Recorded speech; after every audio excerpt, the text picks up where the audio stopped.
तुर्गत अलब सल्तनत उस्मानिया के गाजियों में से एक था।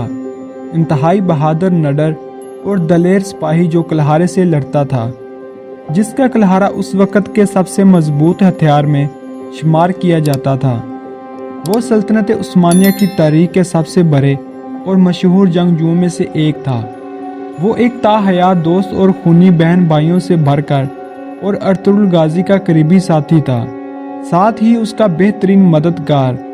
अगरचे इनकी निजी ज़िंदगी के बारे में बहुत कम मालूमात हैं, लेकिन ये बात बहुत अच्छी तरह से मालूम है कि वो ना सिर्फ एक तारीखी शख्सियत हैं, बल्कि वो एक अफसानवी शख्सियत भी हैं। उसके जंगजुए मंसूबे और इक़दामात सल्तनत उस्मानिया की तारीखी किताबों में और कुछ बाज़नतीनी तारीखी किताबों में भी दर्ज हैं।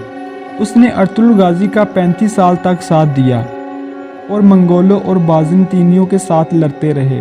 अर्तुगरुल गाजी के इंतकाल के बाद उसने उस्मान गाजी का साथ दिया और इसके सबसे करीबी और पुरइत्माद साथी बन गए और इनके साथ हर जंग में शरीक होते रहे। उस्मान गाजी ने तुर्गत अलब को आनागोल शहर फतह करने के बाद शहर और इसके आसपास के इलाकों की गवर्नरी और इंतज़ामिया तुर्गत अलब के हवाले कर दी।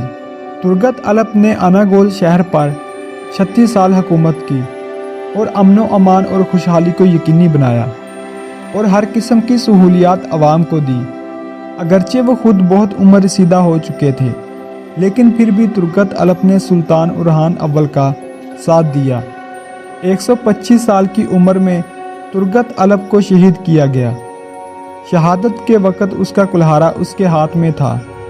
इनकी मौत के बाद तुर्गत अलब को आनागोल के करीब पहाड़ों में एक मामूली कब्रिस्तान में सुपुर्दे खा कर दिया गया, जो एक मामूली गांव के तौर पर भी जाना जाता है।